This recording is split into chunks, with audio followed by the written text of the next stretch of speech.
بسم اللہ الرحمن الرحیم۔ السلام علیکم۔ میری عمر 16 سال تھی اور میں کافی الہڑ جوانی اور خوبصورتی کی مالک تھی۔ پیر بابا کے ہاں ایک دعوت میں شریک تھی جب عمر خان نے مجھے دیکھا تھا اور پہلی ہی نظر میں مجھ پر فریفتہ ہو گیا تھا، اور جب اس نے میرے والد سے میرا ہاتھ مانگا تو بابا جان نے جو وضاحت دی وہ سب کو حیران کرنے کو کافی تھی۔ بابا جان نے بتایا کہ فرحت 4 برس کی تھی جب وہ اغوا کار اسے اغوا کر کے پیر صاحب کے ڈیرے پر لائے تھے اور اسے آگے کہیں بیچنا چاہتے تھے۔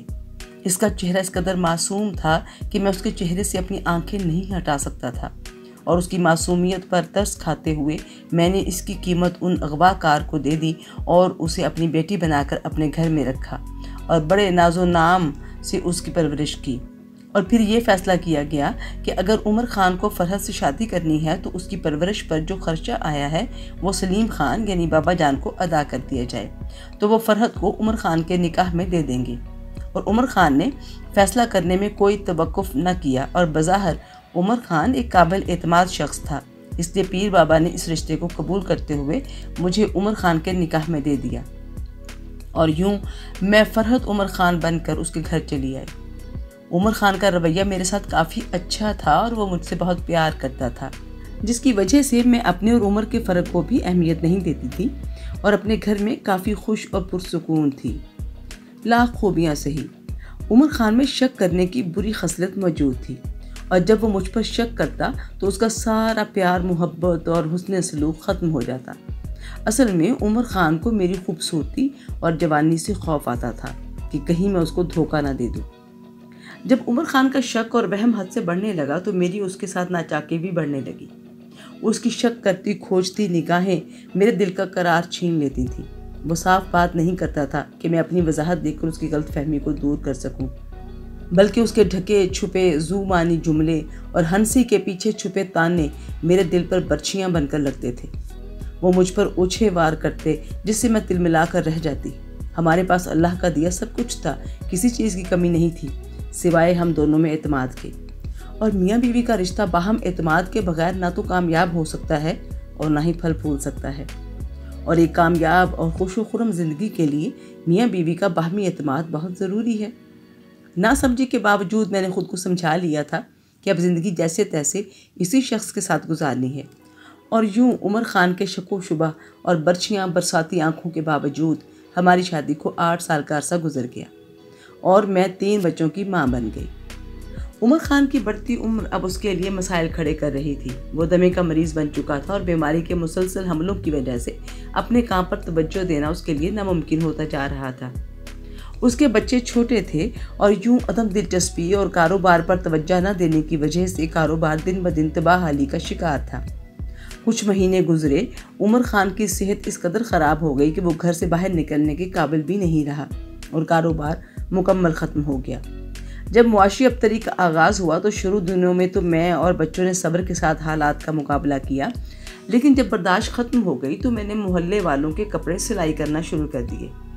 گھر کے کام نپٹا کر میں سلائی شروع کرتی اور دن میں 2 سے 3 سوٹ سلائی کر لیتی، جس سے گھر کی مالی حالت میں کچھ سکون پیدا ہونا شروع ہو گیا، اور عمر خان نے بھی ذہنی سکون محسوس کیا۔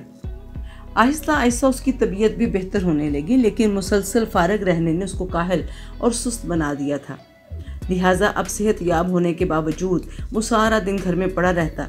میں اپنی سلائی کرنے کی صلاحیت کو نہیں بڑھا سکتی تھی، اور جب میں اس کو سمجھاتی کہ پیٹرول اور ڈیزل کے ڈپو کا کام نہ کرو، کوئی چھوٹا سا سٹور ہی کھول لو، آخر کو بچے اب بڑے ہو رہے ہیں اور ان کے خرچے بھی بڑھ رہے ہیں، مگر عمر کو کوئی غرض نہیں تھی۔ الٹا مجھ پر طعنوں اور غلیظ جملوں میں اضافہ ہو چکا تھا، اور اس کی ذہنی پستی کا یہ عالم ہو چکا تھا کہ محلے کے لوگ جو دروازے پر کپڑے چھوڑنے آتے یا اپنا سلائی والے کپڑے واپس لینے آتے، یہ ان کا نام لے لے کر میرا ان سے تعلق جوڑتا۔ حالانکہ میں پردہ دار خاتون تھی اور با پردہ ہی دروازے پر جاتی تھی، لیکن خان اپنے گندے صحن سے من گھڑت کہانیاں بناتا اور پھر مجھے سنا سنا کر مجھ پر دباؤ ڈالتا۔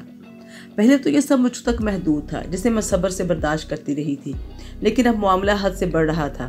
اب عمر خان میرے گھر میں سلائی کے کپڑے دینے آنے والی خواتین کے سامنے ان جھوٹے قصیدوں کو دہراتا رہتا، جس سے مجھے بہت شرمندگی اور تکلیف ہوتی تھی، اور جب میں اس کے اس رویے پر احتجاج کرتی تو وہ مجھے غلیظ گالیوں سے نوازتا۔ سارے محلے والے جانتے تھے کہ فرحت ایک اچھی عورت ہے اور میری وہ بہت عزت اور احترام کرتے تھے۔ یوں تو خان کے الزامات اور رویے کی مجھے فکر نہیں ہونی چاہیے تھی، کیونکہ میرا ضمیر مطمئن تھا، اور جب دل کے اندر روشنی ہو تو باہر کے اندھیرے انسان کا کچھ نہیں بگاڑ سکتے۔ کاش میں اس نقطے کو پلے باندھ لیتی اور صبر کا دامن ہاتھ سے نہ چھوڑتی، تو آج ان مشکلات کا شکار نہ ہوتی۔ خان کے رویے اور مغلظات نے میرا ذہنی سکون غارت کر دیا تھا، اور میرا یہ حال ہو گیا تھا کہ میں گھر میں رہنا نہیں چاہتی تھی۔ جی چاہتا تھا کہ یہاں سے بھاگ جاؤں اور کبھی اس دہلیز پر قدم نہ رکھوں۔ آہستہ آہستہ انتقام کا زہر میرے اندر جڑ پکڑنے لگا۔ مجھے خان سے نفرت ہونے لگی کہ یہ کیسا شوہر ہے، مجھے ہر مرد کے ساتھ بدنام کر دیتا ہے، جبکہ نہ کبھی میں نے اس شخص کو اور نہ ہی اس نے مجھے دیکھا ہے۔ اگر میں محنت کر رہی تھی تو اپنے بچوں اور اس کی وجہ سے کر رہی تھی، تاکہ ہمارے گھر کے حالات ٹھیک رہیں۔ اب وہ خود تو نہ کماتا تھا اور نہ ہی اس کو اس چیز سے غرض تھی، اور میں آج تک مجھ پر کیچڑ اچھالنے کے پیچھے اس کے مقاصد کو سمجھ نہیں سکی تھی۔ اور انسان ہر وقت ایک ہی بات سن سن کر زچ آ جاتا ہے۔ خان کے اپنے دماغ میں خلل تھا اور وہ میرے دماغ میں بھی اس خلل کو ڈال رہا تھا۔ ایک دن کا واقعہ ہے کہ میرا چھوٹا بیٹا بیمار ہو گیا اور میں اسے لے کر محلے میں بنے کلینک پر گئی، جہاں اکثر میں اپنے بچوں کو بیماری کی صورت میں ڈاکٹر کے پاس لایا کرتی تھی۔ اس ڈاکٹر کا کمپاؤنڈر الہی بخش تھا، جس کا تعلق کسی اور جگہ سے تھا اور یہاں اپنے بھائی کے پاس رہتا تھا۔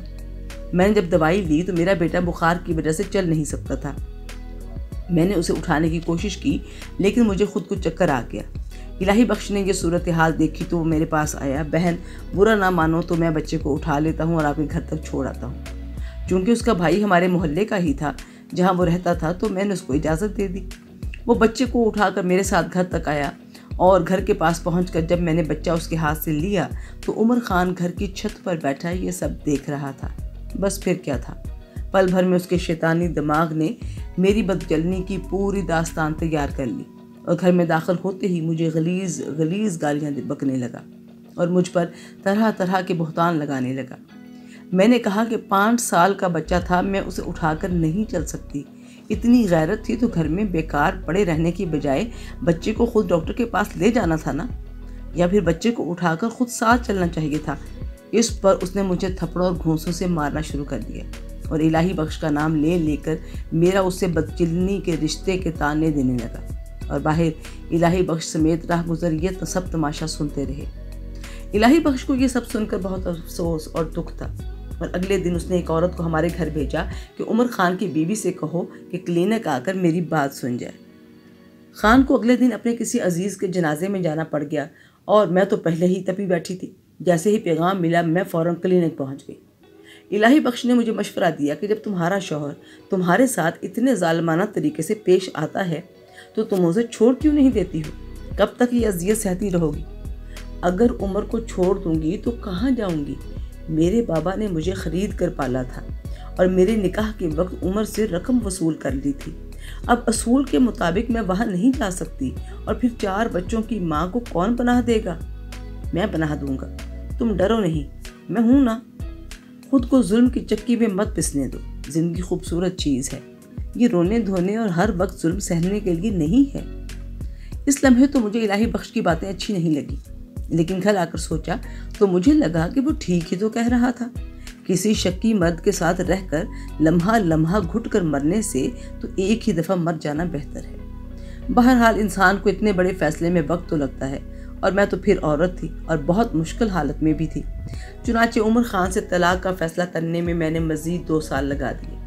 الہی بخش نے بھی میرا ساتھ نہ چھوڑا، اور میرے دل نے بھی بالآخر الہی بخش کے حق میں فیصلہ دے دیا۔ چونکہ عمر خان نے مجھے خرید کر مجھ سے نکاح کیا تھا، اس لیے اس سے چھٹکارا پانا اتنا آسان نہیں تھا۔ لہٰذا علی بخش نے عمر خان کو وہ رقم دینے کے لیے اپنے شہر میں موجود اپنا گھر بیچ دیا اور اپنی بیوی بچوں کو کرائے کے گھر میں منتقل کر دیا۔ اس پر اس کے سالے ناراض ہو گئے اور الہی بخش سے پوچھ گچھ شروع ہو گئی کہ اگر گھر بیچا بھی ہے تو رقم کہاں کی ہے۔ اسی جھگڑوں میں اس کے سالوں نے میرے اور الہی بخش کے تعلقات کا کھوج لگا لیا۔ اب الہی بخش کے سامنے 2 چیلنج تھے۔ ایک طرف تو عمر خان سے خلا کا معاملہ تھا، اور دوسری طرف اس کی پہلی بیوی، بچے، رشتہ دار اور خاندان تھے۔ میرے لیے بھی طلاق کا فیصلہ آسان نہیں تھا۔ اگرچہ کھونے کو میرے پاس کوئی زیادہ رشتے نہیں تھے، لیکن میرے 3 بچے تھے جو میری بھی ذمہ داری تھے، اور الہی بخش کو بھی اپنے بیوی بچوں کے ساتھ ساتھ اپنی واحد جائیداد یعنی اپنے گھر کی بھی قربانی دینا تھی۔ میں سوچ بھی نہیں سکتی تھی کہ مجھ جیسی 3 بچوں کی ماں بھی کبھی کسی دوسرے مرد کے عشق میں گرفتار ہو جائے گی، لیکن حقیقت یہ تھی کہ اس دلدل کا راستہ بھی تو خود عمر خان نے مجھے دکھایا تھا۔ دن رات مجھ پر بہتان لگا لگا کر اس نے میرے لیے تمام راستے بند کر دیے تھے۔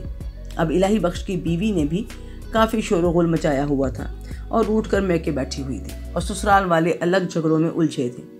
چنانچہ جب میری طلاق کا فیصلہ ہوا تو مجھے لگا جیسے کوئی ہفتے کلیم مل گئی ہے۔ الہی بخش کے ساتھ شادی کر کے میں خود کو بہت خوش نصیب سمجھ رہی تھی، لیکن یہ خوشی چند دنوں کی مہمان نکلی۔ جب ہمارے سروں سے عشق کا بھوت اتر گیا تو حالات کا اندازہ ہوا۔ گھر تو بک چکا تھا کیونکہ عمر خان نے مجھے طلاق دینے کے عوض رقم کا تقاضا کیا تھا، ورنہ ہم دونوں کے قتل کر دینے کی دھمکی دی تھی۔ لہٰذا اب گھر بھی نہ تھا اور الہی بخش وہ کلینک بھی چھوڑ چکا تھا، اور گھر میں فاقوں کی نوبت آ چکی تھی۔ جب الہی بخش نے مالی حالت کو سنبھالنے کے لیے مجھ سے عجیب تقاضا کر دیا، وہ میرے ذریعے دولت کمانا چاہتا تھا، یعنی وہ مجھے جسم فروشی پر قائل کر رہا تھا۔ اب میری آنکھیں کھلی تھیں کہ عمر خان شکی ضرور تھا، مگر اس کے گھر میں میں رانی بن کر رہتی تھی۔ جب تک اس کا کاروبار ٹھیک تھا اس نے مجھے خوب عیش کرائی تھی، مجھے پھولوں کی طرح رکھا تھا، اور میں نے بڑی محنت سے اپنا ایک چھوٹا سا آشیانہ بنایا تھا، مگر میری بے صبری نے ہر چیز کو تباہ کر دیا تھا، اور اس سب کی سزا مجھے یہ ملی تھی کہ جس شخص کے لیے میں نے یہ سب کیا تھا اسی نے مجھے جسم فروشی جیسے گندے اور واہیات کام پر لگا دیا تھا۔ جب میں نے یہ سب کرنے کو تیار نہیں تھی تو الہی بخش مجھے کہتا تھا کچھ رقم جمع ہو جائے گی تو میں کاروبار کر لوں گا اور تمہیں اس گندگی سے نجات مل جائے گی۔ جب الہی بخش سے میرا نکاح ہوا تھا تو اس کے پاس ایک جوڑا کپڑے اور لبوں پہ میرا نام تھا، اور مجھے وہ اس حال میں بھی قبول تھا کیونکہ مجھے عزت، احترام اور محبت چاہیے تھی، ورنہ محنت تو میں اپنے پہلے شوہر کے گھر بھی کرتی تھی اور مجھے اس پر اعتراض نہیں تھا۔ لیکن الہی بخش نے تو میری دنیا کے ساتھ ساتھ میری آخرت بھی تباہ کر دی تھی۔ اس شخص کی خاطر میں نے اپنی ہی اولاد کو دوزخ میں دھکیل دیا تھا۔ میری 2 بیٹیاں اور 1 بیٹا تھا جو اسکول جاتے تھے، اور میں محنت مزدوری کر کے ان کے اخراجات پورے کرتی تھی۔ ظاہر ہے باپ کوئی کام تو کرتا نہیں تھا، تو ان بچوں سے اسکول چھوٹ گیا اور میری بیٹیاں روٹی کے لیے لوگوں کے در پر آ گئی۔ میرے معصوم بچے ہر لحظہ میرا آنچل تھامے میرے ارد گرد منڈلاتے رہتے تھے، اور مجھ جیسی ظالم ماں نے اپنے ہی پھولوں جیسے بچوں سے ان کا سائبان چھین لی، اور اسی کی مجھے سزا ملی کہ جس کے لیے میں نے یہ سب کیا تھا وہ میری ہی قربانیاں نیلام کر رہا تھا، اور اپنی ہر چیز ہار کر مجھے اب یہ بات سمجھ آئی تھی کہ یہ میرا الہی بخش کے لیے عشق نہیں تھا، بلکہ میرے دل میں عمر خان کے خلاف بغاوت تھی، اور اسی بغاوت نے انتقام کی آگ کا روپ دھار لیا، جس کی تپش سے جل کر میں نے ان کومل کلیوں کو بھی اپنی ممتا کی ہری بھری شاخ سے نوچ کر تڑپتا چھوڑ دیا تھا۔ اور اب یہ حالات تھے کہ نہ تو میرے بچے میرا منہ دیکھ سکتے تھے اور نہ ہی میں چاہ کر بھی اپنے بچوں کو سینے سے لگا سکتی تھی۔ میرے برے مقدر نے الہی بخش کے جلے کرم تو ہرے کر دیے، لیکن میری اور میرے بچوں کی دنیا اور آخرت دونوں تباہ کر دی۔ اب سوچتی ہوں وہ بھی تو مائیں ہیں جو اپنے بچوں کی خاطر گھر گھر بھیک مانگتی ہیں، مگر اپنے بچوں کو سینے سے لگا کر رکھتی ہیں۔ پہلے اسی الہی بخش کی زندگی میرے بغیر ویران تھی، اور اب اسی الہی بخش نے میری دنیا کو ویران اور جینا حرام کر دیا تھا۔ میری راتوں کے سودے کرنے والا میرے احتجاج پر مجھے ہی بکاؤ مال کہتا اور مارنے پیٹنے لگتا۔ اس کی بے اعتنائی پر میں گناہ کی قید میں زخمی کونچ کی طرح بند تھی، دن رات کرلاتی، مگر میری دہائی سننے والا کوئی نہیں تھا۔ الہی بخش کا ہر احساس مر چکا تھا، اس نے میرے تن بدن میں سیاہی بھر دی تھی۔ دن رات لوگوں کے بستر گرم کرتی، اپنے ضمیر سے لڑتی اور اپنے ہی ہاتھوں اپنی غیرت کا سودا کرتی۔ میں تھک گئی اور بیمار رہنے لگی۔ میں اس سب کو تقدیر کا لکھا بھی نہیں کہہ سکتی تھی، کیونکہ اس سب کا فیصلہ میں نے خود اپنے ہوش و حواس میں کیا تھا۔ اب سوچتی ہوں تو لگتا ہے کہ مجھے میرے اپنے بچوں کی آہ لگی ہے۔ اب جب تک جیوں گی سکون نہ پا سکوں گی۔ میں نے بھی تو بہت سے لوگوں کا سکون لوٹا تھا، خان کو بھی احساس ہو چکا تھا کہ کیسے اس نے غیر ضروری شک کر کے میرے دل میں نفرت اور بغاوت کی چنگاری سلگائی تھی۔ وہ بھی اب نیم جان ہو چکا تھا، وہ جیسا بھی تھا، لیکن اس نے کبھی مجھے غیروں کا پہلو گرمانے کو نہیں کہا تھا، جبکہ الہی بخش نے محبت کے نام پر میری حیا کو بھرے بازار میں نیلام کر دیا تھا۔ سچ ہے کہ شادی شدہ عورت اگر دکھ سہ لیتی ہے تو وہ اپنے بچوں کو بہت سی تکلیفوں اور در کی ٹھوکروں سے بچا لیتی ہے۔ غیر مرد کی باتوں میں آنا در حقیقت تباہی کے راستے پر چلنا ہوتا ہے، اور یہی سب میرے ساتھ ہوا۔ جیسے میں بیمار ہوئی اور کمانے کے قابل نہ رہی تو الہی بخش ایک اور نوجوان لڑکی خرید لایا۔ اس کو حرام کمائی کی لت لگ چکی تھی اور اس کے بقول نئے مال سے زندگی اچھی ہو جائے گی۔ وہ اس ذلت آمیز زندگی کو اچھی زندگی کہتا تھا۔ بہت سوچ بچار کے بعد میں نے پیر بابا کو سندیسہ بھجوایا۔ انہوں نے پیغام ملتے ہی میرے منہ بولے بھائی رحمت اللہ کو میرے پاس بھجوایا، کیونکہ وہ خود بوڑھے ہو چکے تھے اور میرے بابا جان وفات پا چکے تھے۔ جب الہی بخش گھر پر موجود نہیں تھا اور نئے کلائنٹ کی تلاش میں تھا تو میں رحمت اللہ کے ساتھ پیر بابا کے ڈیرے پر چلی گئی۔